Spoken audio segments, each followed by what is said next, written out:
Hello, everyone. Today, I have another mysterious tale to share with you. This is the 6th story in our Treasure Guardian series. This one is called The Abandoned Mansion of the Tycoon. Have you ever heard of an abandoned house? A house where no one lives, but something seems to linger inside. This story takes place in Bangkok, in the old district of Lamphu, an area steeped in the scent of the past. Narrow streets, old shophouses, and wooden houses that seem to hold hidden stories. This house, it has a chilling history, and it's tied to treasure, a treasure that's been hidden away, guarded by its owner. Are you ready to hear it?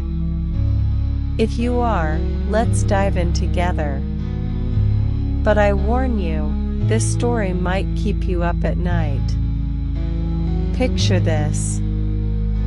A pitch-black night, no stars in the sky, thick clouds blanketing the heavens. A narrow street in Lamphu, the air heavy with the scent of age. Most of the buildings are old shophouses. Their wooden frames rotting, dim streetlights casting an orange glow on the cobblestone road. A soft breeze whispers through, whoosh. But in one small alley, an alley so quiet you can hear your own breathing, there stands a large house, a 2-story wooden mansion, its roof crumbling, broken windows, tattered curtains fluttering in the wind. The wood is decaying, cracks visible in places. It looks like no one has lived there for years. But this house, it has a story. They say it once belonged to a wealthy tycoon from the era of King Rama V. A man so rich his safes were filled with gold. He traded in silk, traveling as far as China, amassing gold and jewels. But he had no heirs, no one to pass his wealth to. And when he died, he buried his gold beneath the house's floorboards, telling no one. Why? Why did he do that? Some say he feared others would steal it. Others say he meant it to be a curse to protect his treasure. What do you think? Intriguing, isn't it? I was curious too, so I dug into the history of this house, and what I found, it's far scarier than I imagined. I heard this story from a friend who studies history. Her name is Miu. Miu is adorable, petite, with long hair, but she's incredibly brave. She loves exploring old places, drawn to mysteries and tales of the past. She once told me, "Sis, exploring old places is like stepping back in time. You see things no one else does." I was amazed listening to her, but also a bit scared for her, because old places, they often hold strange things. One day, Miu heard about this abandoned mansion from her professor. He was a man who loved telling spooky stories. He said the house had been deserted since World War II. No one dared buy it, no one dared enter, because some nights, people saw light flickering through the windows, even though no one was inside. Sometimes, they heard creaking wood. Creak, as if someone was walking. Some even heard a voice shouting, "Get out!" echoing from the house. Miu was thrilled. She thought, this has to be something exciting. So she invited 3 friends to join her, Tun, Prey, and Joe. Let me introduce you to these four. Tun, he's the group leader, brave, tall, dark-skinned, always wearing dark shirts. He's the type who doesn't believe in ghosts, often saying, "Ghosts? I'm not scared." But deep down, he's a little wary too. Prey, she's the scaredy cat of the group, small, with short hair, always in pastel-colored clothes. She clings to others when things get spooky and says, "I'm scared. I don't want to go." But she always ends up joining anyway. Joe, he's the cheerful one, loves photography, always carrying a camera. He's optimistic, often joking, "If I see a ghost, I'll snap a picture." And finally, Mew. As I said, she's bold, loves exploring. And she's the one who sparked the idea to investigate this abandoned mansion. These four decided to explore the house one night, a night that changed their lives forever. Before they went, they met at a small coffee shop in Lamphu, an old shop house with dim lights, the aroma of coffee filling the air. They sat around a wooden table, planning. Mew spoke up, "Guys, let's explore the Tycoon's abandoned mansion. I heard there's treasure hidden there. If we find it, we'll be famous." Tun grinned, "Sounds good. Even if there's nothing, we'll at least get cool photos." Joe raised his camera, "I'm ready. If there's a ghost, I'll capture it." But Prey looked pale. "I'm scared. What if there's really a ghost?" Mew laughed softly, "Prey, don't worry. There's four of us. If anything happens, we'll run." Prey nodded, but her heart was still racing. They prepared their gear. Tun brought 2 flashlights. Joe had his camera and tripod. Mew carried a notebook and pen to document everything. And Prey, she brought smelling salts. "If I faint, I'll need these," she said. Everyone laughed. Then they set off. That night, the sky was pitch black, thick clouds covered the moon and stars.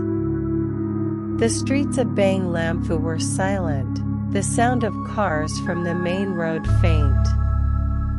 The four walked down a narrow street, dim streetlights casting an orange glow on the cobblestones. Their footsteps echoed, tap, tap. A cold breeze swept through, whoosh. The musty smell of old buildings lingered. Prey clung tightly to Mew's arm. "Mew, I'm scared. Why is it so quiet?" Mew smiled, "Don't worry, we're almost there." They turned into a small alley, completely dark, with no street lights. Only Tun's flashlight cut through the blackness. And then, they saw it. The Tycoon's abandoned mansion. It was far creepier than they'd imagined. The house was a 2-story wooden structure, its roof decaying, tiles falling off, some covered in moss. Broken windows, glass shattered on the ground, tattered curtains swaying in the breeze, swish. The front door was rotting, scratched as if clawed by nails, deep, angry marks. The house leaned slightly, as if it could collapse any moment. The wood was rotting, cracked in places. A damp, musty smell wafted out. Mew stopped, staring at the house. "It's creepier than I thought," she whispered. Tun raised his flashlight toward the door. "Everyone ready? Let's go in." Mew nodded, though a chill ran through her. Prey clung to Joe's arm. "Joe, I'm scared. Can we not go in?" Joe laughed. "Prey, relax. If anything happens, we'll run." Tun pushed the door. Creak. The wooden door groaned loudly. A stronger musty smell hit them. Inside, it was pitch black. They turned on their flashlights, beams of light cutting through the darkness. And what they saw froze them in their tracks. Inside, everything was ancient. The wooden floor was covered in dust, some spots so rotten they could collapse. Dust swirled with every step. The wooden walls were cracked, some marked with scratches, as if clawed by nails. Old photos lay scattered on the floor, one of an old man in traditional attire, holding a cane. His eyes in the picture seemed to stare right at them. Mew felt a chill. "It's like he's watching us," she whispered. Tun chuckled nervously. "Don't overthink it. It's just a photo." But deep down, he felt uneasy too. They moved deeper, the floor creaking with every step. Creak, creak. Each sound felt like something was watching. Joe raised his camera, snapping photos. Click, click. The flash lit up the room. Prey jumped. "Joe, stop snapping randomly. I'm scared."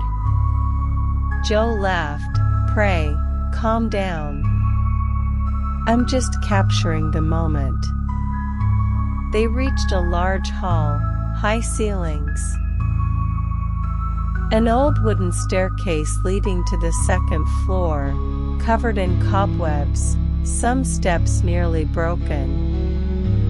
In the center of the room stood an old wooden cabinet, locked tight with a rusty padlock. Joe piped up, "There's gotta be something in there." Tun nodded. "Let's open it. Maybe we'll find something good." They used a small hammer to break the lock. Thud, thud. The lock fell off.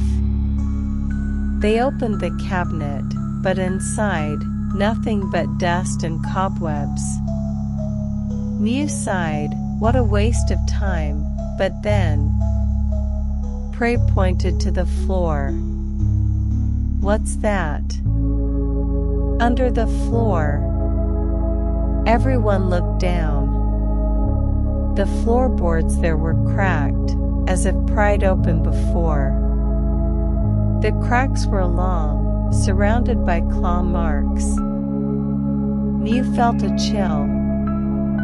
"This looks strange," Tun said. "Let's pry it open. There might be something hidden." They decided to lift the floorboards. Creak. Dust filled the air. They coughed, cough, cough. And what they found left them speechless. Beneath the floor, a large iron chest, locked with rusty chains. The chest looked ancient, covered in rust but still sturdy.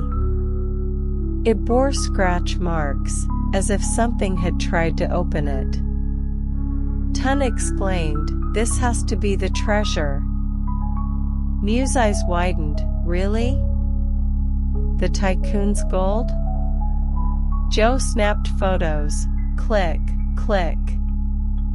This is incredible. We found it. Prey trembled. I'm scared. Maybe we shouldn't open it? But Tun ignored her. Prey, don't worry.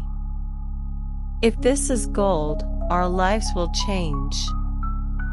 They used the hammer to break the chains. Clang, clang. The chains fell. They opened the chest. Creak. And inside, stacks of gold bars. Foreign coins with strange symbols, some scratched, and an old letter tied with red string. The gold gleamed, even in the dark. The flashlight's beam reflected off it, dazzlingly bright. Joe shouted, "We found it! The Tycoon's treasure!"